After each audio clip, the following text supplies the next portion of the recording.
பிஸ்மில்லாஹிர் ரஹ்மானிர் ரஹீம். வஸ்ஸலாத்து வஸ்ஸலாமு அலா வஅலா ஆலிஹி ஹிஸ்பில்லாஹ் வ அஸ்ஹாபிஹி ஜுந்தில்லாஹ் வ பஅத். அல்லாஹ்வினுடைய அளவில்லாத கருணையின் காரணமாக 4வது வார நசீஹத் வகுப்பில் நம்ம இருக்கிறோம்.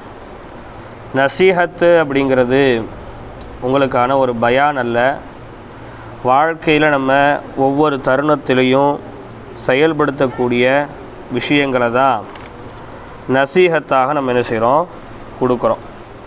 இப்போ சென்ற வாரம் நம்ம நசீஹத்தில் சொல்லும்போது இந்த உலகமும் இந்த உலகத்தில் இருக்கக்கூடிய நவீன தத்துவங்களும் மனிதர்களை தீய குணத்தின்பால் தள்ளுகிறது. அவங்க எப்படி வேணாலும் வாழலான்ங்கிற ஒரு எண்ணத்துக்கு அவங்கள கொண்டு செல்லுது. குறிப்பாக சொல்லப்போனால், நான் யாருக்கும் கட்டுப்படணுங்கிற அவசியம் இல்லை, நான் யாரையும் மதிக்கணுங்கிற அவசியம் இல்லை, என்னுடைய வாழ்க்கையை நான் எப்படினாலும் வாழ்ந்து கழிக்கலாம் அப்படிங்கிற ஒரு எண்ணம் இன்றைக்கி எல்லாருக்குமே வருது. என்ன பேசுகிறீங்க? இந்த அமைதியாக இருக்கிற பழக்கம் மட்டும் உங்கள்கிட்ட வரமாட்டுக்கம்மா. 2வது சுமரா தானே? அப்புறம் யார் அது? அட்டண்டன்ஸ் போடுற நேரமாக இது? சும்மா உட்காந்த நேரம் ஒன்றுத்தையும் செய்கிறது கிடையாது. சொல்ல ஆரம்பித்ததுக்கப்புறம் அட்டண்டன்ஸு தயவுசெய்து மூடி ஓரமாக வைங்க. அங்கிட்டு போனதுக்கப்புறம் போட்டுக்குங்க. இப்போ போன வாரம் நசீஹத் வகுப்பில் நம்ம என்ன சொன்னோம்?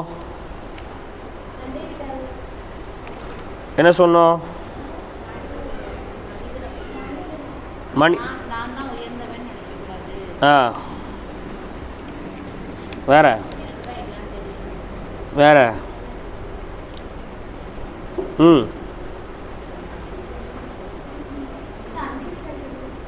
அண்டை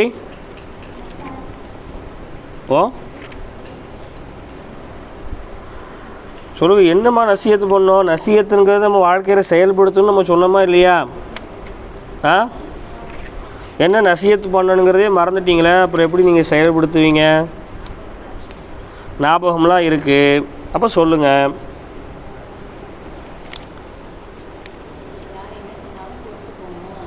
யார் என்ன சொன்னாலும் பொறுத்து போகணும்.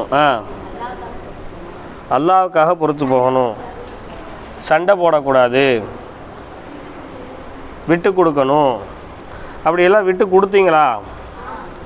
என்ன விட்டு கொடுத்தீங்க? யாருக்கு விட்டு கொடுத்தீங்க? எதுக்கு விட்டு கொடுத்தீங்க? சொல்லுங்கள். பிரச்சனை எதுவும் வந்ததில்லை.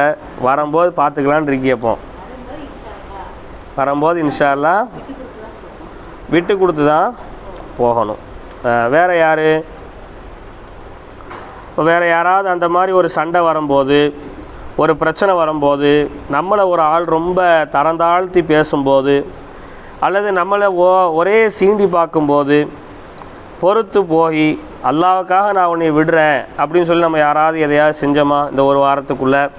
குறிப்பாக உங்களுடைய பெற்றோர்களிடத்தில், உங்கள் உடன் பிறந்தார்களிடத்தில் அப்படி யாராவது ஏதாவது சொல்லுங்கள்.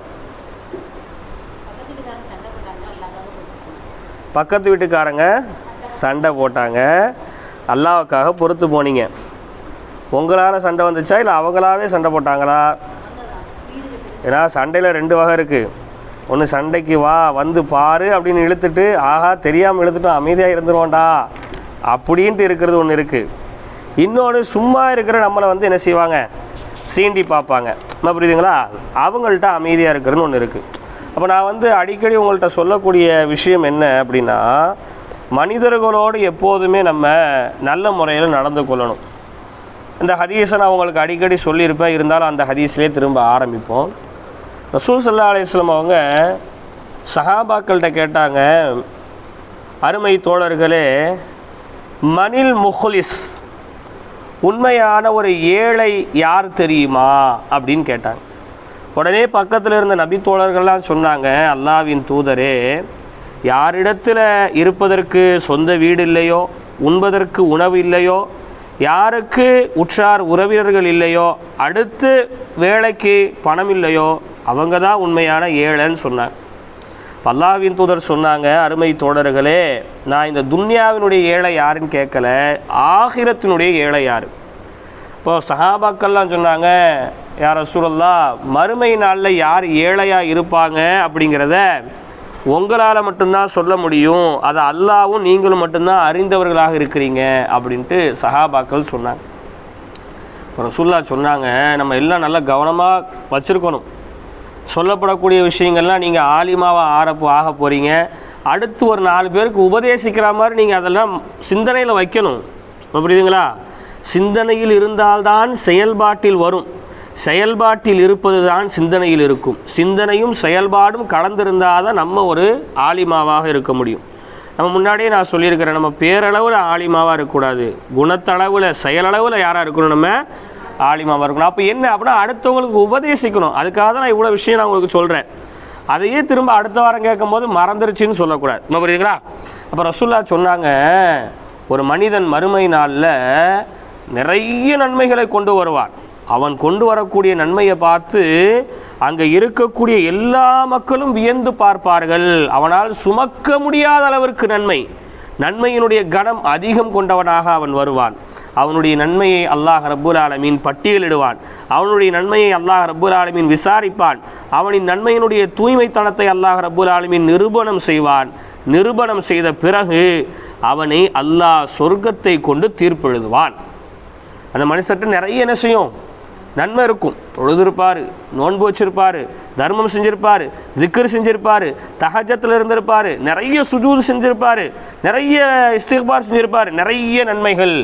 அந்த நன்மையை பார்த்து அல்லாஹ் சொர்க்கம் போப்பா அப்படின்னு சொல்லி என்ன செஞ்சிருவா, சொல்லிடுவா. அவரும் சொர்க்க வாசலை அடைவார். ஆனால் அவரை சொர்க்கத்திற்குள் நுழைய விடாமல் ஒரு மனிதர் தடுத்து விடுவார். அந்த மனிதரை சொர்க்கத்துக்கு போக விடாமல் தடுப்பார்.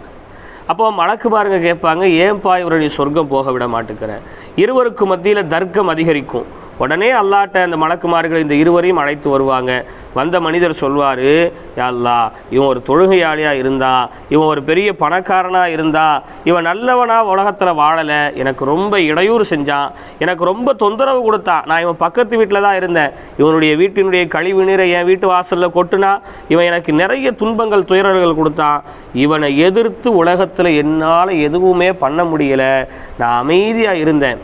ஆனால் இந்த மறுமையில் அதற்காக நான் பழி தீர்க்க விரும்புகிறேன். அல்லாஹ் சொல்லுவான், இங்கே நீ பழி தீர்க்கிறதுக்கு ஒன்றும் இல்லையப்பா, எதை கொண்டு நீ பழி தீர்க்க போகிற? வந்து அந்த மனிதர் சொல்வார், யா அல்லாஹ், இவர் தொழுது நோன்பு வைத்து ஹஜ்ஜி செய்து சுஜூது செய்து திக்ரு செய்து குர்ஆன் ஓதி இஸ்திக்பார் செய்து நிறைய நன்மைகளை வைத்திருக்கின்றார், இவருடைய நன்மையிலிருந்து கொஞ்சம் எனக்கு எடுத்து கொடு. எது போகுது? இப்போ நன்மை போகுது. இவருடைய நன்மையை கொஞ்சம் அல்லாஹ் வாங்கி கொடுப்பா. ஏன்னா அல்லாஹ் நீதமானவன், நீதமாக அல்லாஹ் ரப்புல் ஆலமீன் ஆட்சி செலுத்தக்கூடியவன், நீதமாகத்தான் அவன் அனைத்தையும் செய்வான். அப்போது பாதிக்கப்பட்டவர் கேட்குறாருன்னா அவர்கிட்ட இருந்து யார் பாதிப்பை உருவாக்குனாரோ அவர்கிட்ட இருந்து நஷ்டஈடாக பெற்றுக் கொடுக்கணும். புரியுதுங்களா? அப்போ நஷ்டஈடாக அல்லாஹ் நன்மையை பெற்றுக் கொடுப்பான். நன்மை குறையும், இருந்தாலும் அவர்கிட்ட நன்மை கொஞ்சம் அதிகமாகவே இருக்கிறனால அல்லாஹ் மீண்டும் சொர்க்கத்துக்கு போக சொல்லுவாள். மீண்டும் ஒரு மனிதர் வருவார், உனக்கு என்னப்பா பிரச்சனை? இவன் கூட பிறந்த அண்ணனா தம்பியா நான் உலகத்தில் இருந்தேன், அண்ணனாகவும் இருக்கலாம் தம்பியாகவும் இருக்கலாம், புரியுதுங்களா? நான் கூட இருந்தேன், நல்ல பணம் வசதி வாய்ப்பில் தான் இருந்தான், என் பிள்ளைங்க பசியில் பட்டினியில் வாடும்போது ஒரு 10 ரூபா கேட்கும்போது எனக்கு தராமாட்டேன்னு சொல்லிட்டான், கொடுத்ததை நிறைய இடங்களில் என்கிட்ட சொல்லி காமிச்சான், கொடுத்த பணத்தை திரும்ப கேட்குறங்கிற பேரில் என்னை அவமானப்படுத்தினான், இவனை எதிர்த்து உலகத்தில் என்னால் எதுவும் பண்ண முடியல, அதற்கு பழித்திக்க விரும்புகிறேன், நீ என்னப்பா நினைக்கிற? நன்மையை கொடுக்க சொல்லியாலாம். இப்படியே இவருடைய நன்மைகள் எல்லாம் ஒவ்வொருத்தவங்களுக்காக கொடுக்கப்பட்டு இறுதியாக ஒரு மனிதர் வருவார். அவர் சொல்வார், இவனும் நானும் வியாபாரம் ஒன்றா பார்த்தோம், என் வியாபாரத்தில் இவன் என்னோட மோசடி பண்ணி என்னுடைய பணத்தை எல்லாம் அபகரிச்சுக்கிட்டான், ஆனால் இவன் யார் தான்? தொழுகையாளி தான். அவன் யார் தான்? அவன் தொழுகையாளி தான், அவன் திக்ர் செய்யக்கூடியவன் தான், குர்ஆன் ஓதக்கூடியவன் தான், ஆனால் என்னுடைய வியாபார பணத்தை என்ன செஞ்சிட்டான்? மோசடி செஞ்சு அபகரிச்சிட்டான். அப்போ அல்லாஹ் சொல்லுவான், அப்பா அவன் நிறைய நன்மையை வச்சுருந்தார், இப்போ நன்மை இல்லை அவர்கிட்ட, ஒன்றும் இல்லாத ஒரு வெத்து மனிதராக அவர் நின்று கொண்டிருக்கிறார், இப்போ நீ எப்படி பழி தீர்க்க போகிற? வந்து அந்த மனிதர் சொல்வார், யா அல்லாஹ், அவர்கிட்ட நன்மை இல்லைனாலும் பிரச்சனை இல்லை, ஏன்ட்ட நிறைய பாவம் இருக்குது, என்னுடைய பாவ கணக்கில் இருந்து கொஞ்சம் பாவ கணக்கு நீ அவருக்கு கொடுத்துரு. யாருக்கு கொடுத்துரு? அவருக்கு கொடுத்துரு. அல்லாஹ் சொல்லுவான், இதுவும் சரியான வாதம் தான், உன்னுடைய நன்மையிலிருந்து உன்னுடைய பாவத்திலிருந்து கொஞ்சம் பாவத்தை அவருக்கு கொடு.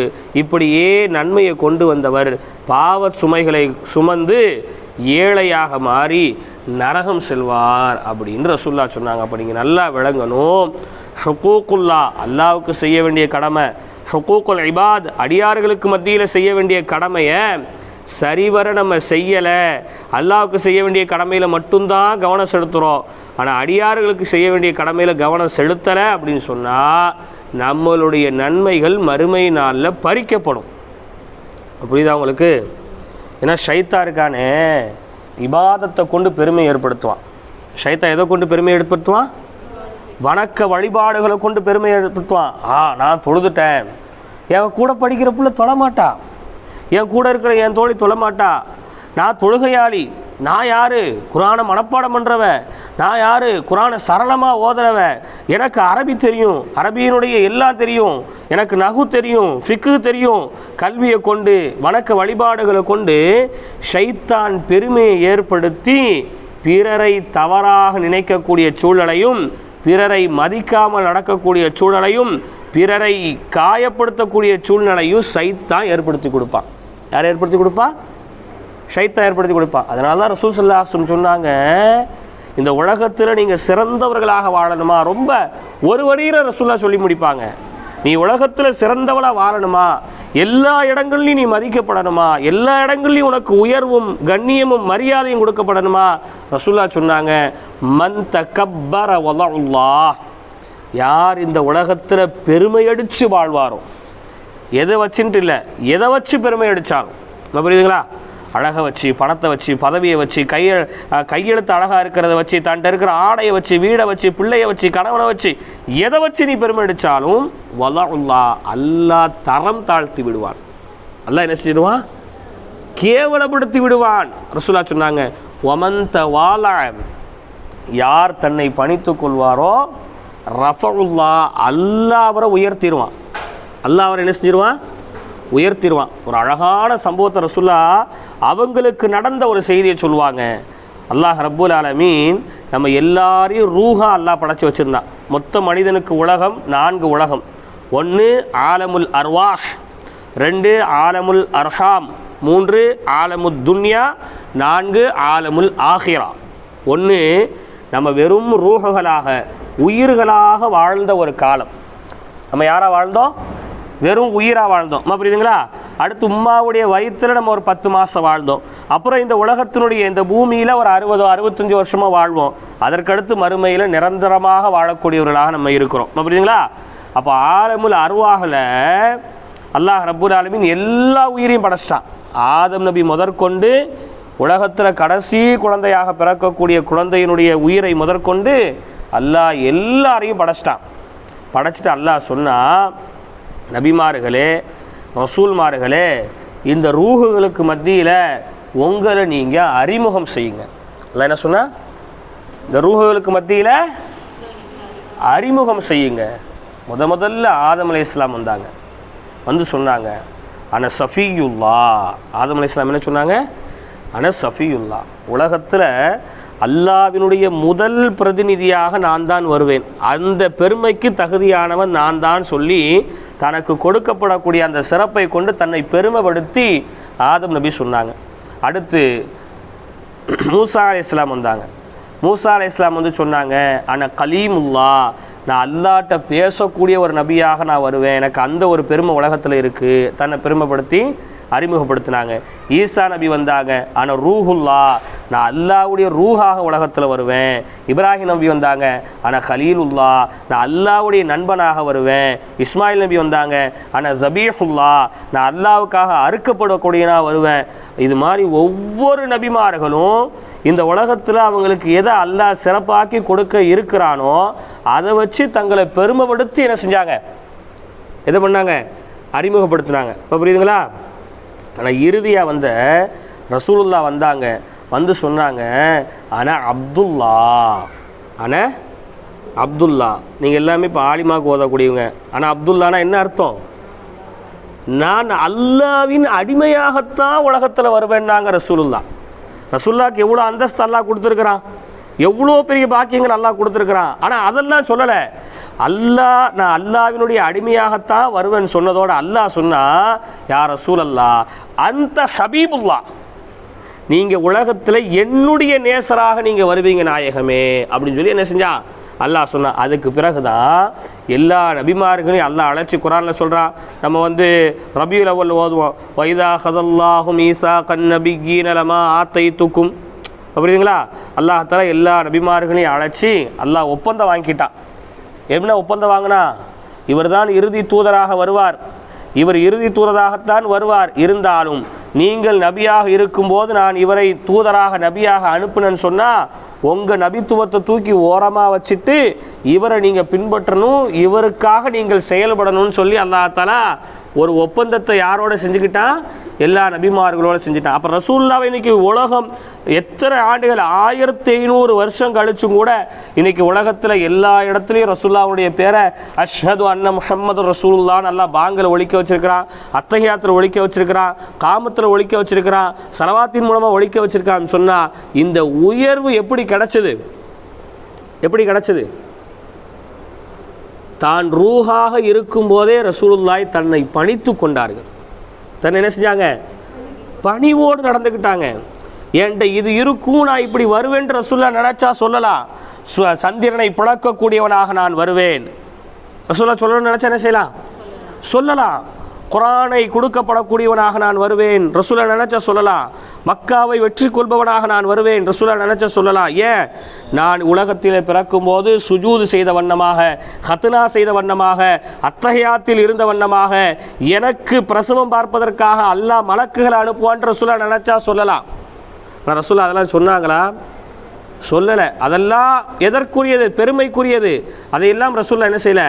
வெளிப்படுத்தலை. நம்ம எவ்வளோ பெரிய ஆளாக வேணால் இருக்கலாம், எப்படி தான் நடந்துக்கணும்? ஆனால் பணிவோடு நான் ஓதி படிச்சிட்டேன், எனக்கு எல்லாம் தெரியும்ட்டு நம்ம என்ன செஞ்சிடக்கூடாது, கொஞ்சம் எக்ஸ்ட்ரீமாக போயிடக்கூடாது. அதுக்காக எல்லா இடத்துலையும் வாய்மூடியும் என்ன செஞ்சிடக்கூடாது, இருந்துடவும் கூடாது. அப்போ நம்மளை இந்த பணித்து கொள்கிற விஷயம் இருக்க, அந்த பணிவு தான் நமக்கான உயர்வை என்ன செய்து உலகத்தில் முடிவு செய்து. முடிஞ்ச அளவுக்கு பெண் பிள்ளைங்க பெற்றவங்களோட ரொம்ப பணிவோடு போங்க. உங்களுடைய அப்பாமார்கள் ஆச்சாமார்களோடு ரொம்ப பணிவோடு போங்க. ஏன் பெண் பிள்ளைகளுக்கு நான் இதை குறிப்பிட்டு சொல்கிறேன்னா, ஒரு திருமணத்திற்கு பிறகு பெண் பிள்ளைகள் கணவன் வீட்டாரை சார்ந்தவர்களாகவே மாறிடுவாங்க. கணவனுக்காகவும் கணவருடைய வீட்டாருக்காகவும் பெற்றோர்களை எதிர்த்து நிற்கக்கூடியவங்களாக மாறிடுவாங்க. பெற்றவங்களுக்கு சிரமம் கொடுக்கக்கூடியவர்களாக மாறிடுவாங்க. பெற்றோர்கள் எப்படி போனாலும் பரவாயில்லை, கூட பிறந்த அண்ணன் தம்பிக்கு என்ன ஆனாலும் பரவாயில்ல, எனக்கும் என்னுடைய பிள்ளைகளுக்கும் என் கணவருக்கும் நீங்கள் நல்லது செஞ்சு தான் ஆகணுங்கிற ஒரு கட்டாயத்தை பெற்றவங்க மேலே திணிக்கக்கூடியவங்களாக பொம்பளை பிள்ளைங்க என்ன செஞ்சிருவாங்க, மாறிடுவாங்க. அப்போ அப்படியான ஒரு சூழல் நம்ம என்ன செய்யக்கூடாது, உருவாக்கக்கூடாது. இப்போ நம்ம எல்லாம் யார்? நம்மெல்லாம் யார்? ஆலிமா இல்லை,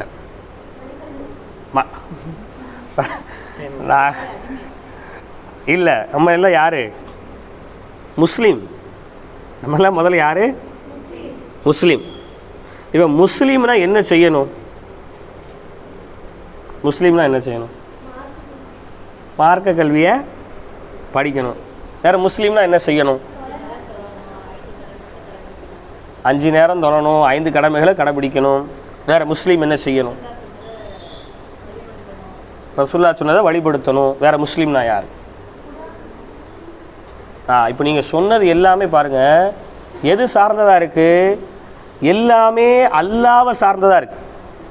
தொழணும், ரசூலுல்லாஹ் சொன்னதை செய்யணும், எல்லாமே எது சார்ந்ததாக இருக்குது? அல்லாஹ்வை சார்ந்ததாக இருக்குது. ஆனால் நீங்கள் முதல்ல முஸ்லீமாக இருக்கணும்னா மனிதர்களோடு முதல்ல ஒழுங்காக நடக்கிறவங்களாக நீங்கள் இருக்கணும். ரசூலுல்லாஹ் ரொம்ப அழகாக சின்ன வரியில் சொன்னாங்க, அல் முஸ்லிமு மன் சலிமல் முஸ்லிமூன மின் லிசானிஹி வயதிஹி. ஒரு உண்மையான முஸ்லீம் யார் தெரியுமா? அவருடைய நாவிலிருந்து பிற முஸ்லீம் நிம்மதி அடையணும். அப்போ தான் நம்ம முதல்ல யாராவது மாற முடியும். நம்ம நாக்கிலிருந்து யார் பாதுகாப்பு பெறணும்? பிற முஸ்லீம் பாதுகாப்பு பெறணும். வால் மின் லிசானிஹி வயதிஹி. அவருடைய கரத்திலிருந்தும் பிற முஸ்லீம்கள் என்ன செய்யணும்? பாதுகாப்பு பெறணும், நிம்மதி பெறணும். நிம்மதி பெறணும்னு சொன்னால் என்ன அர்த்தம்னா, உங்களுடைய நாவை கொண்டு நீங்கள் யாரையும் காயப்படுத்திடாதீங்க. தமிழில் சொல்லுவாங்க இல்லையா, தீயினால் சுட்ட புண் உள்ளாரும் ஆறாதே நாவினால் சுட்ட வடு.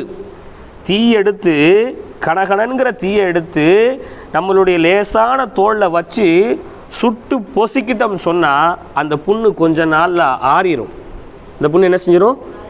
ஆனால் நம்ம நாவினால் பிறருடைய மனதை காயப்படுத்தினோமே, அந்த புண்ணு என்ன செய்யாது, மனசில் இருக்கிற புண்ணு ஆறவே செய்ய. அப்போ ரசூலுல்லாஹ் சொன்னாங்க, நீங்கள் நாக்கை ரொம்ப கண்ட்ரோல் பண்ணுங்க. ரசூலுல்லாஹ் சொன்னாங்க, மாஷர் நிசா, பெண்களே உங்களை நான் நரகத்தில் நிறைய பார்த்தேன்னாங்க ரசூலுல்லாஹ் என்ன சொன்னாங்க? பெண்களை நான் நரகத்தில் நிறைய பார்த்தேன். ஒரு சஹாபி பெண்ணு கோபத்தோடு வந்தாங்க ரசூலுல்லாஹ்ட்ட. அது என்ன, எங்களை மட்டும் நீங்கள் நிறைய பார்த்தீங்க? நாங்கள் என்ன பண்ணோம்? நாங்கள் என்ன மது குடித்தோமா, சீட்டாடினோமா, விபச்சாரம் செஞ்சோமா, இன்னும் எதெல்லாம் மார்க்கம் தடுத்துருக்கோ அதெல்லாம் நாங்கள் செஞ்சோமா? இதெல்லாம் செய்கிறது ஆண்கள். மது அருந்துறது, சூதாடுவது, பெண்களை அடிமைப்படுத்துறது, இன்னும் பல பல பாவங்களை செய்கிறது யார் தான் பண்ணுறா? ஆனால் பெண்கள் நாங்கள் பாவம் அறியாதவங்களை எங்களை போய் நீங்கள் ஏன் யாரை சொல்லலாம், நீங்கள் வந்து நரகத்தில் அதிகமாக பார்த்தீங்க அப்படின்னு என்ன செஞ்சாங்க? கோபத்தோடு வந்து கேட்டாங்க. ரசூலுல்லாஹ் சொன்னாங்க, ரெண்டே காரணம்தாம்மா. எத்தனை காரணம் தான்?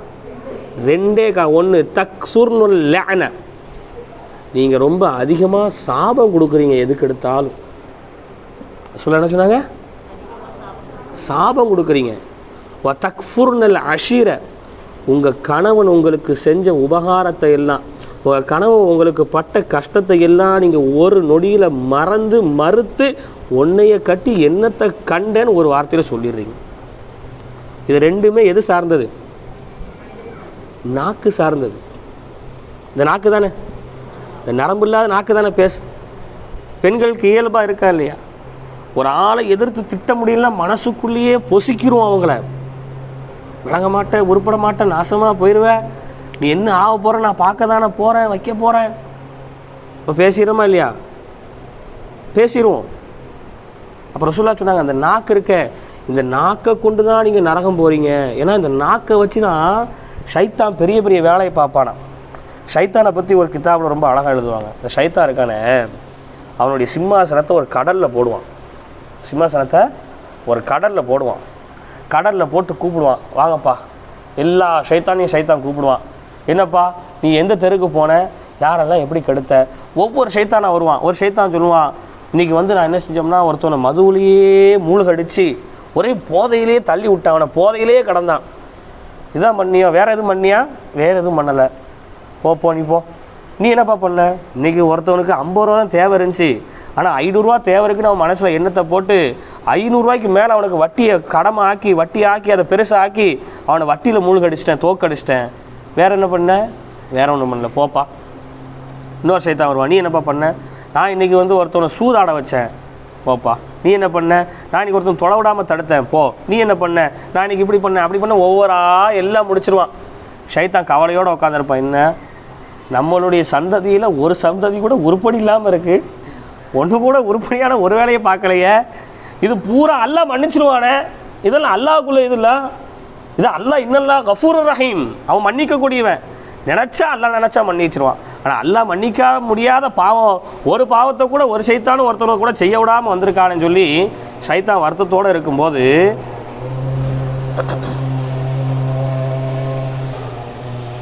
கொசு மருந்து வருது. கடைசியாக ஒரு சின்ன ஷைத்தான் வருவானா. ஷைத்தான் சொல்லுவானா, நான் இன்றைக்கி என்ன தெரியுமா பண்ணேன், 2 வீட்டில் இந்த இது கொசு மருந்து அடிச்சுட்டு போட்டோம்.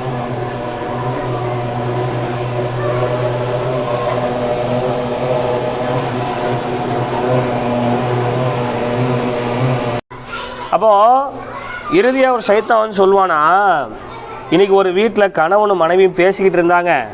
அவங்க பேசிக்கிட்டு இருக்கும்போது கணவனுடைய நாக்கில் போய் நான் உட்காந்துக்கிட்டு மனைவியினுடைய வீட்டை பற்றி தப்பான ஒரு வார்த்தையை சொல்லுன்னு அவனுக்கு நான் ஏவுனேன். கோவத்தில் அவனும் ஒரு வார்த்தையை சொன்னான். அதுக்கு பின்னாடி என்ன செஞ்சோம்னா, அப்போது அடுத்து அந்த பெண்ணினுடைய நாக்கில் போய் நான் அமர்ந்து அந்த பெண்ணை அந்த கணவர் வீட்டை பற்றி தப்பாக சொல்ல வச்சேன். இவங்க 2 பேருக்கு மத்தியில் ஒரு கோபத்தை ஏற்படுத்தி 2 பேரும் போட்ட சண்டை 2 குடும்ப சண்டையாக மாறி, 2 தெரு சண்டையாக மாறி, 2 ஊர் சண்டையாக மாறிடுச்சு. இதுதான் நான் பண்ணேன்னு சொல்லும்போது அந்த ஷைத்தான் சொல்வானா, நீ தான் சிறந்த வேலையை இன்றைக்கி செஞ்சுருக்கிற, இந்த பாவத்தை தான், பிறர் மனசை காயப்படுத்தின இந்த பாவத்தை தான் அல்லாஹ் மன்னிக்கவே மாட்டான். அவர் மன்னிக்காத வர, அந்த மனைவிக்கு அவர் கணவர் மன்னிக்காத வரையிலும், கணவருக்கு மனைவி மன்னிக்காத வரையிலும் அல்லாஹ் அந்த பாவத்தை மன்னிக்க மாட்டான். இவங்க 2 பேர் மட்டும் இல்லாமல் 2 குடும்பத்துக்காரங்க பேசிக்கிட்டாங்கல்ல, அவங்களுக்கும் அதான் நிலைமை, அந்த 2 ஊர்காரங்களுக்கும் அதான் நிலைமை. இந்த நாக்கை வச்சு 2 ஊரையே வழிகெடுத்து 2 ஊரையே நரகவாசியாக நீ மாற்றிட்டப்பா, நீ தான் சிறந்த ஷைத்தான் சொல்லி ஷைத்தானுக்கு என்ன செய்வான், சர்டிஃபிகேட் கொடுப்பான். அப்போ ஷைத்தான் எங்கே தான் இருக்கான், நம்ம நாக்கில் தான் உட்காந்துருக்கான். புரியுதுங்களா? நாக்கு என்ன செய்கிறது, ரொம்ப கட்டுக்கோப்போடு வைக்கிறது, எந்த நேரத்தில் எதை பேசணும் அப்படிங்கிறத யோசித்து பேசணும். நீங்கள் பேசக்கூடிய வார்த்தை என்பது வெல்லக்கூடிய வார்த்தையாக இருக்கணுமே தவிர ஒரு ஆளை கொல்லக்கூடிய வார்த்தையாக இருக்கக்கூடாது. தமிழில் சொல்லுவாங்க, ஒரு வார்த்தை வெல்லும், ஒரு வார்த்தை கொல்லும். ஒன்றும் இல்லை, சமீபத்தில் ஒரு 10 வருஷத்துக்கு முன்னாடி ஒரு காதலன் வந்து இறந்துட்டான். ஏன் இறந்து போனான் அப்படின்னா, அவனுடைய காதலின் என் கூட இருக்கிறதுக்கு போய் செத்துடலாம் அப்படின்னு சொல்லிட்டான். என்ன செஞ்சிட்டான், செத்துடலான்ட்டான். உடனே அவன் போய் என்ன செஞ்சிட்டான், சாவும் செஞ்சுட்டான், செத்தே போயிட்டான். வேறு எந்த பிரச்சனையும் இல்லை, நீ செத்துரு அப்படின்னு செத்துட்டான். இப்போ இந்த வார்த்தை இருக்க, இந்த வார்த்தை நம்ம நாக்க ரொம்ப கட்டுக்கோப்போடு நம்ம என்ன செய்கிறது, வைக்கிறது. அந்த கோபம் வரக்கூடிய நேரம் இருக்குது பாருங்கள், கோபம் வரக்கூடிய நேரம், அந்த கோபத்தை அப்படியே கண்ட்ரோல் பண்ணணும். அந்த கோபத்தை என்ன செய்யணும், கண்ட்ரோல் பண்ணணும். அப்படின்னா நீங்கள் முதல்ல அதை செய்யுங்க அப்படின்னு காதிங்க. இப்போ அசத்தை நீங்கள் தான் என்ன செய்யணும், முதல்ல செய்யணும். நீங்கள் தான் மனசாக லேட்டாக வந்தால் கோவப்படுதீங்க, அப்படி இல்லை. புரியுதுங்களா? மார்க்க விஷயத்துக்கு என்ன செய்யணும், கோவப்படணும். தனிப்பட்ட வாழ்க்கை விஷயத்தில் என்ன செஞ்சுக்க வேண்டியதான், பொறுமையாக இருந்துக்க வேண்டியதான். புரியுதுங்களா? எப்படி உமர் ரலியல்லாஹு மாதிரி, யாரை மாதிரி இருக்கணும், உமர் ரலியல்லாஹு. ரசூலுல்லாஹை பார்க்குறதுக்கு உமர் ரலியல்லாஹு வெளியூர்லேருந்து வந்தாங்க. வெளியூர்லேருந்து வரும்போது ரசூலுல்லா ஊரில் இல்லை, மதினாவில் இல்லை, மதினாவுடைய அவுட்டரில் தனியாக வீடு எடுத்து ரசூலுல்லா தங்கியிருக்கிறாங்க அப்படிங்கிற செய்தி யாருக்கு தெரியுது, உமர் ரலியல்லாஹு. ஏன் ரசூலுல்லா தனியாக தங்கியிருக்கிறாங்கன்னா, இந்த 11 மனைவிமார்களும் சேர்ந்து நிறைய காசு கேட்டாங்க ரசூலுல்லாட்ட.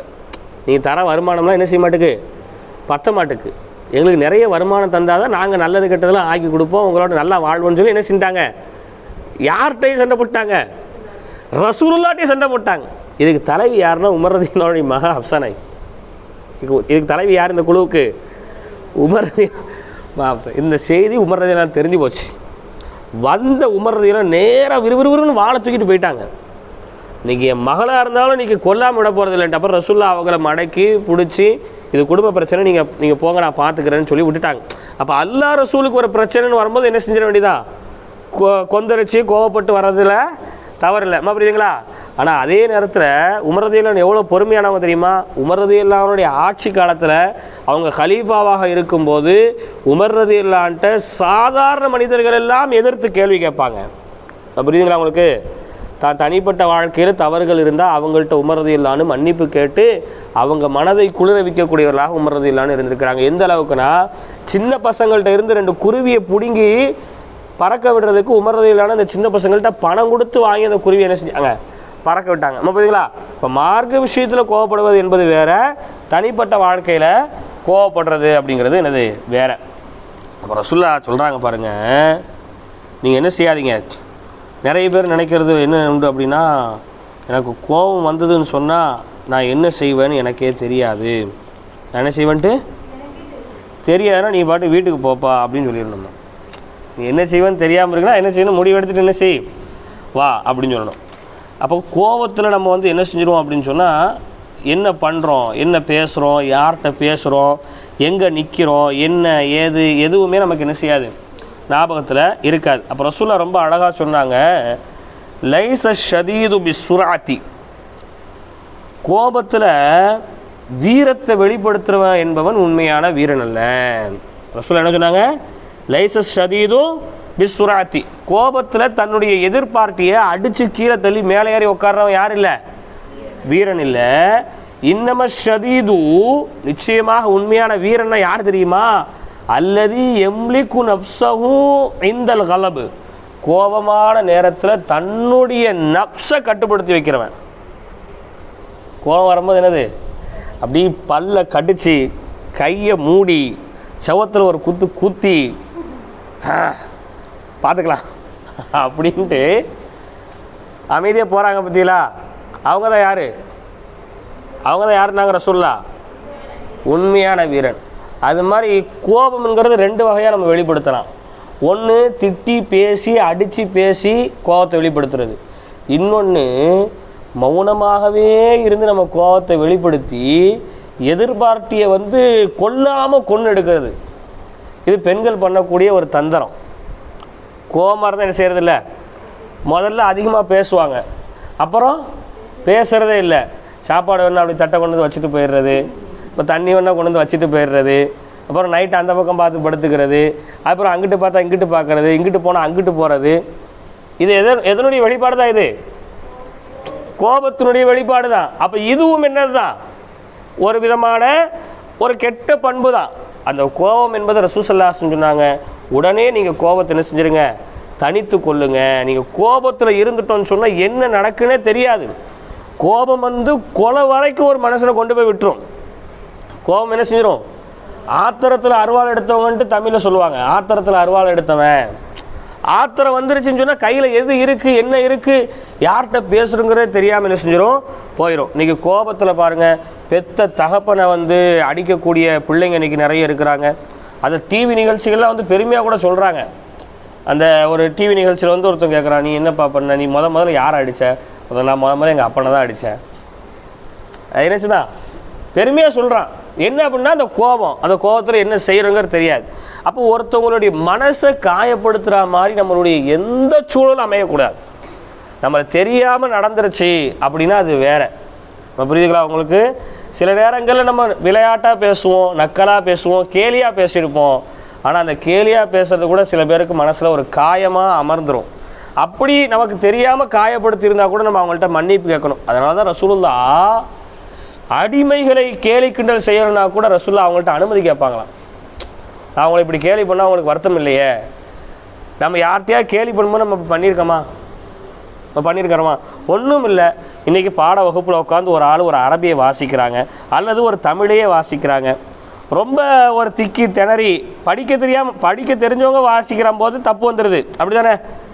படிக்க தெரியாத திக்கி திணறாங்க. நம்ம விளையாட்டாக தான் சிரிக்கிறோம். நம்ம எதை தான் சிரிக்கிறோம்? விளையாட்டாக சிரிக்கிறோம். நம்ம இப்படி விளையாட்டாக சிரிக்கக்கூடிய இந்த சிரிப்பு அவங்கள காயப்படுத்துச்சுன்னா அந்த காயத்துக்கு நம்ம அவங்கள்ட்ட மன்னிப்பு கேட்டே தீரணும். என்ன செஞ்சே தீரணும்.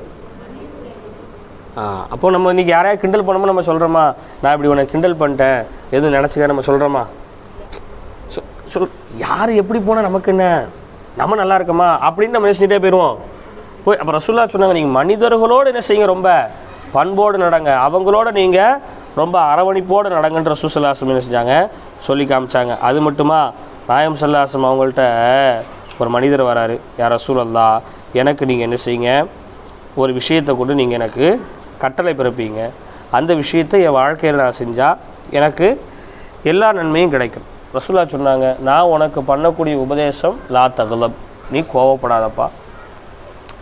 கோவப்படுறதுனால இப்படி நன்மை போகிறது மட்டும் இல்லை, இன்றைக்கி கோவப்படுறதுனால மனிதனுடைய உடம்பில் 18 நோய்கள் உருவாகுது. எத்தனை நோய் உருவாகுது? 18 நோய் உருவாகுது.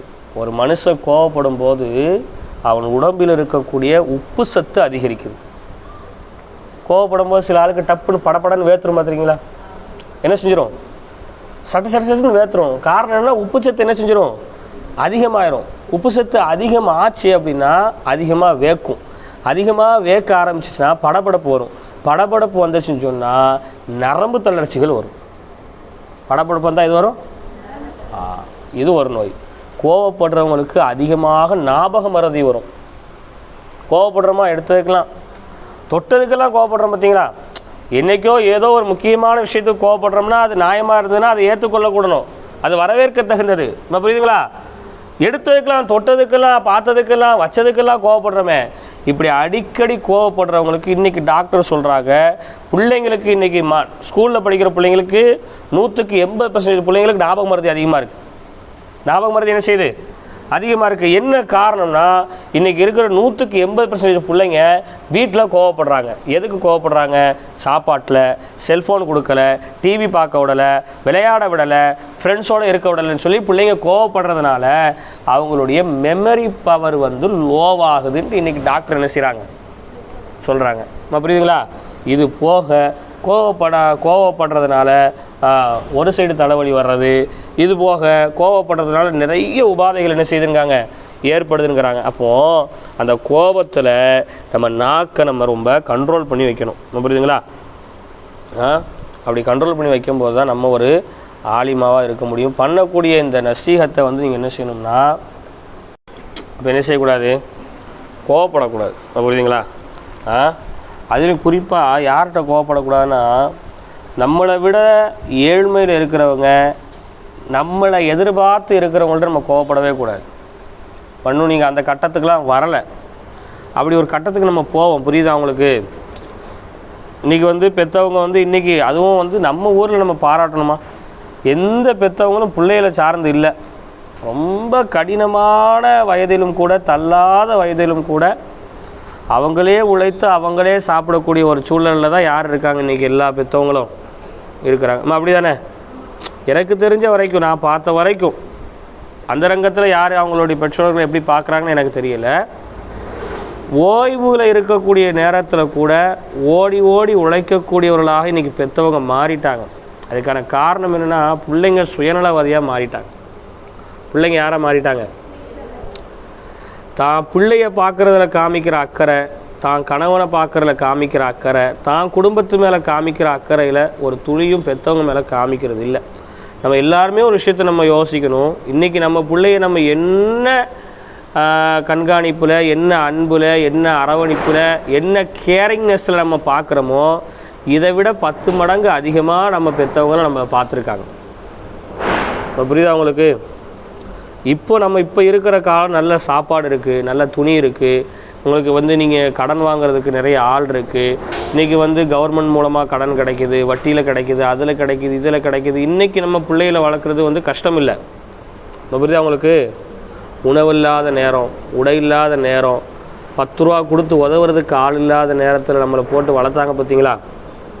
அதுதான் என்னது கஷ்டம். புரியுதா? எத்தனையோ பெற்றோர்கள் வந்து பிள்ளைங்களுடைய வயிற்றை நிறைக்கிறதுக்காக தான் வயிற்ற பட்டினி போடுவாங்க. பிள்ளைகளுக்கு பசி தெரியக்கூடாதுன்னு சொல்லி எத்தனையோ பள்ளிக்கூடங்களுக்கு அனுப்பின பெற்றவங்க எத்தனையோ பேர் இருக்கிறாங்க. புரியுதுங்களா? தனக்கு பெருநாளைக்கு ஒரு ஆடை இல்லைன்னு சொன்னாலும் தான் பிள்ளைங்க நல்ல ட்ரெஸ்ஸை கொடுத்துன்னு சொல்லி பிள்ளைங்களுக்காகவே எல்லாத்தையும் செஞ்ச பெற்றவங்க எவ்வளவோ இருக்கிறாங்க. பிள்ளைக்கு ஒன்றுன்னு சொன்னால் கட்டின வீடை கூட விற்று அதன் மூலமாக என்ன லாப நஷ்டம் வந்தாலும் அதை சமாளித்து தாங்கி போகக்கூடிய அளவுக்கு பெற்றவங்க இன்றைக்கி இருக்கிறாங்க. இப்போ புரியுதா அவங்களுக்கு? ஆனால் பிள்ளைங்க நம்ம என்ன செய்கிறோம் இன்றைக்கி? பெற்றவங்களுக்கு குறைஞ்சபட்சம் இன்றைக்கி நம்ம என்ன செய்கிறோம்? இன்றைக்கி சில வீடுகளில் உண்டு, தான் பெற்றவங்களுக்கு சரியான ஒரு நேரத்தில் சாப்பாடு கொடுக்கறது கூட இன்றைக்கி நிறைய பிள்ளைங்களுக்கு அருகதை இல்லாமல் போச்சு. பிள்ளை ஸ்கூலுக்கு போகணுன்னா 8 மணிக்கு கரெக்டாக சாப்பாடை ரெடி பண்ணிடுறோம். இப்போ பண்ணுறாங்களா? ஆனால் அவங்களுக்கு வயசான பெற்றவங்க இருக்கும்போது மதிய சாப்பாடை கரெக்டாக யாராவது லொஹர் தொழுதுட்ட உடனே கரெக்டாக எங்கள் பாப்பாவுக்கு, உம்மாவுக்கு, எங்கள் ஆச்சாக்கு, அப்பாவுக்கு கொடுத்துருக்குறோம். 2 மணி, 2:30 மணி, 3 மணி. நானும் அப்படி தானே சாப்பிட்றேன். அந்த நேரம் நான் சாப்பிட்ற நேரத்தில் தானே கொடுக்க முடியும் நம்ம சொல்கிறோம். நம்ம அந்த நேரத்தில் சாப்பிட்றோம்னா நமக்கு இப்போ இருக்கிற உடல் ஆரோக்கியம் வேறு. அந்த நேரத்தில் சாப்பிட்டா நமக்கு ஜீரணமாகும். அந்த நேரம் வரைக்கும் நமக்கு பசி இருக்காமல் இருக்கிறதுக்கு நம்ம நொறுக்கு தீனிகளை சாப்பிட்ருப்போம், வச்சுருப்போம், ஏதோ பண்ணியிருப்போம். இன்றைக்கி அப்படி ஒரு சூழலாவது இன்றைக்கி நம்மள்கிட்ட இருக்கா? பெற்றவங்களுக்கு ஒரு கரெக்டான ஒரு நேரத்தில் ஒரு நல்ல உணவை கொடுக்குற அளவுக்கு இன்றைக்கி நம்ம இருக்கிறோமா? புரியல? இருக்கோம். கரெக்டான நேரத்தில் போய் என்ன செய்யறோமா, கொடுக்குறோமா அப்படின்னு கேட்டால் என்ன செய்யல இருக்கிறீங்க. இப்போ நீங்கள் இங்கே இருக்கிறதுல ஒரு 5 பேர் 6 பேர் 7 பேர் இருக்கிற எல்லாருமே இருக்கிறான். ஆனால் வெளியே இருக்கிறதுல எல்லாருமே அப்படி இருக்கிறது இல்லை. வெளியே இருக்கிறது எல்லாருமே அப்படி இருக்கிறது இல்லை. இன்னும் சொல்ல போனால் எத்தனையோ பெற்றவங்க ஹாஸ்பிட்டலுக்கு போகிறது கூட யோசிச்சுக்கிட்டு ஆம்பளை பிள்ளைகள்ட்டையும் கேட்க முடியாமல், பொம்பளை பிள்ளைகள்ட்டையும் கேட்க முடியாமல், கொடுத்தா வாங்கிக்குவேன், இல்லைனா இல்லை, அவனை போய் வெளியே சொல்லி கேவலப்படுத்த மாட்டேன், அவனை சொல்லி வெளியே சொல்லி என்ன செய்ய மாட்டேன், கேவலப்படுத்த மாட்டேன். அப்படின்னு சொல்லி இன்றைக்கி எத்தனை பேர் இருக்காங்க தெரியுமா? நீங்கள் இவ்வளோ வெயில் அடிக்குது, இந்த வெயிலில் கூட தள்ளாத வயசில் சைக்கிளை தள்ளக்கூடியவங்க, வண்டியை தள்ளக்கூடியவங்க, வியாபாரத்துக்கு போகக்கூடியவங்க, தொழிலுக்கு போகக்கூடியவங்க இன்றைக்கி எத்தனை பேர்? தள்ளாத வயசில் கூட இன்றைக்கி குறுக்கெலும்பு ஒடிஞ்சு போயிருக்கும் சில பேருக்கு. எத்தனை பேர் இன்றைக்கி உட்காந்து பீடி சுற்றிட்டு இருக்காங்க? சுற்றுறாங்களா இல்லையா? நம்ம பெற்றவங்களுக்கு கொடுத்து உதவுறது ஒரு பக்கம் இருக்குது, பெற்றவங்களுக்கு அதிகமாக செலவை இழுத்து விடாமல் உதவுறது ஒரு பக்கம் இருக்குது. நம்ம கொடுத்து உதவுற ஒரு இடத்துல நம்ம இப்போ இல்லைன்னு வச்சுப்போம். இப்போ உதாரணத்துக்கு உங்களில் வந்து திருமணம் முடியாத பிள்ளைங்க இருக்கிறீங்க. இப்போ நம்ம கொடுத்து உதவுற இடத்துல இருக்கோமான்னு கேட்டால் இல்லை. நம்ம புரியுதுங்களா? நம்ம எந்த இடத்துல இருக்கிறோம்? பெற்றோர்களுக்கு அதிகமாக செலவை இழுத்து விடாமல் அவங்கள காப்பாற்றக்கூடிய ஒரு இடத்துல நம்ம இப்போ நினைச்சிட்டு இருக்கிறோம், இருந்துக்கிட்டு இருக்கிறோம். அப்போ அந்த பெற்றோர்களை பராமரிக்கிறது, குறிப்பாக அவங்க பெற்றவங்கள்ட்ட கோவப்படாதீங்க. அவங்கள்ட்ட நான் திரும்ப திரும்ப அதை ஏன் சொல்கிறேன் அப்படின்னா, அதில் தான் அவங்களுக்கு அல்லாஹ்வுடைய பொருத்தமே இருக்குது. அதில் எதுவே இருக்குது. ரசூலுல்லாஹ் சொன்னாங்க, ரிதர் ரப்பி ரிதல் வாலிதி வசுக்துர் ரப்பி வசுக்துல் வாலிதி. அல்லாஹ்வுடைய பொருத்தம் பெற்றோர்களுடைய பொருத்தத்தில் தான் இருக்குது. அல்லாஹ்வினுடைய வெறுப்பு பெற்றோர்களுடைய வெறுப்பில் தான் என்ன செய்யுது இருக்குது அப்படின்னாங்க ரசூலுல்லாஹ். அப்போ அந்த கோவப்படுறது, பெருமை அடிக்கிறது, நம்ம தான் எல்லாம் அப்படின்னு நினைக்கிறது, நம்மளுடைய எந்த ஒரு செயலும் யாரையும் காயப்படுத்தக்கூடாது. நம்ம புரியுதா உங்களுக்கு? நம்ம புரியுதுங்களா? நம்மளையே ஒரு ஆள் வந்து பேசிட்டாலும் வச்சுட்டாலும் நம்ம மேலே தப்பே இல்லை. உதாரணத்துக்கு ஒரு இடத்துல நம்ம நிற்கிறோம், நம்ம பக்கத்தில் இருக்கிற ஆள் ஒன்றை செஞ்சிட்டாரு, நம்ம புரியுதா? நம்ம தான் செஞ்சிட்டோன்னு ஒரு ஆள் தப்பாக புரிஞ்சுட்டு வந்து நம்மள்ட்ட பேசிட்டாருன்னு வச்சுக்குவோம். நம்ம உடனே என்ன செய்வோம்? கோவப்படுவோம். உனக்கு கண் இருக்கா, உனக்கு எதாவது தெரியுமா, அதா இதா அப்படியா இப்படியா நம்ம என்ன செஞ்சிடுவோம்? பேசிடுவோம். நம்ம புரியுதுங்களா உங்களுக்கு? அப்போ அவரே தெரியாமல் வந்து பேசுகிறாருன்னு சொல்லி தன்மை எடுத்து சொல்லுவோமான்னு கேட்டால் என்ன செய்ய மாட்டோம்? சொல்ல மாட்டோம். அப்போ நமக்கு அங்கே மானம் பறிப்போயிருச்சுன்னு சொல்லி அவர் சொன்னதுலையாவது 10% மானம் போயிருக்கும். நம்ம கத்துறதுல எத்தனை % போயிடும்? 90% போயிடும். நம்ம கத்துறதுல எத்தனை % போயிடும்? அவர் தெரியாமல் பேசினா ஒழுங்காக சும்மா சொல்லிட்டு போக வேண்டியதானே, இந்த பேச்சு பேசுகிறா, இந்த கத்துறான்னு மொத்தமாக நம்ம எல்லோரும் என்ன செய்ய ஆரம்பிச்சிருவாங்க, பேச ஆரம்பிச்சிடும். நம்ம அப்படி தானே? அப்போ அந்த கோபத்தை என்ன செய்கிறது, நம்ம கட்டுப்படுத்துறது, சொல்லக்கூடிய விஷயங்களை வந்து வாழ்க்கையில் செயல்படுத்துங்க. உட்காந்தோம், கேட்டோம், எஞ்சோம், போனோம், மறந்துட்டோம், நம்ம இருக்கிற மாதிரியே இருந்துக்கிட்டே இருக்கிறோம் அப்படின்னா ஓதி பிரயோஜனம் இல்லை. புரியுதுங்களா? கேரக்டராக மாறுங்க. வாழ்க்கையில் ஒவ்வொரு தன்மைகளை, உங்கள்கிட்ட எதெல்லாம் கெட்ட தன்மைகளாக இருக்கோ அதை எல்லாத்தையும் நல்ல தன்மையாக மாற்ற பழகுங்க. அது எல்லாத்தையும் என்ன தன்மையாக மாற்ற பழகணும்? நல்ல தன்மையாக. நம்ம வந்து தன்மையான செயலில் உள்ள ஒரு படித்தவர்களாக நம்ம இருக்கணும். நம்ம வந்து புத்தக படிப்பாளர்களாக நம்ம இருக்கக்கூடாது. நம்ம புரியுதுங்களா? நம்ம செயல் படிப்பாளர்களாக, வாழ்க்கையில் படிப்பாளர்களாக நம்ம இருந்தால் மட்டும்தான் நம்ம படித்த கல்விக்கு அல்லாட்ட ஒரு வெகுமதி, ஒரு அந்தஸ்து, அதற்கான ஒரு நன்மையும் இருக்குது. இல்லை புத்தக படிப்பாளிக அப்படின்னு நம்ம சொன்னால் தமிழில் சொல்கிற மாதிரி ஏட்டு சுரக்கா சோத்திற்கு உதவாது, ஆவாது, இல்லை உதவாது. ஏட்டில் சுரக்காண்டு எழுதி வச்சு அதை வரைஞ்சி வச்சு சோத்துக்கு தொட்டுக்கிட்டு சாப்பிட முடியுமா? சுரக்கானுங்கிறது வெளியில் தெரியணும், அதை அறுக்கணும், அதுக்கப்புறம் குழம்பு வைக்கணும், சாப்பிடணும். அப்படி தானே? நம்ம படிக்கிறோம், எல்லா கித்தாப் படிக்கிறோம், எல்லா ஹதீஸ் படிக்கிறோம், குர்ஆன் ஆயத்து படிக்கிறோம், வாரம் நசியத்து கிளாஸ் கேட்குறோம். ஆனால் எல்லாம் புக்கில் தான் இருக்குது, நோட்டில் தான் இருக்குன்னா இதுக்கு அல்லாட்ட பிரயோஜனம் இருக்கா? இல்லை. எங்கே இருக்கணும்? மனசில் இருக்கணும், நம்ம செயலில் இருக்கணும், நம்ம சிந்தனையில் இருக்கணும், பிறருக்கு சொல்கிறதில் இருக்கணும். புரியுதுங்களா உங்களுக்கு? நீங்கள் எதை ஒன்று கற்றுக்கிட்டாலும் அதை பிறருக்கு என்ன செய்யுங்க, சொல்லுங்கள். ரசூலுல்லாஹ் சொன்னாங்க, பல்லிகு அன்னி வலவ் ஆயா. என்கிட்ட இருந்து ஒரே ஒரு செய்தியை நீங்கள் தெரிஞ்சுக்கிட்டாலும், ஒன்று தான் நமக்கு தெரியும், நம்ம போய் என்னத்தை சொல்ல நீங்கள் நினைக்காதீங்க. ஒரு செய்தி தெரிஞ்சாலும் அந்த ஒரு செய்தியை பிறருக்கு சொல்லுங்கன்னு சொல்லி என்ன செஞ்சாங்க, ரசூலுல்லாஹ் சொன்னாங்க. புரியுதுங்களா? இப்போ பிறருக்கு சொல்கிறதுலையும் நம்ம சரியானவர்களாக நம்ம இருக்கணும் இன்ஷா அல்லாஹ்.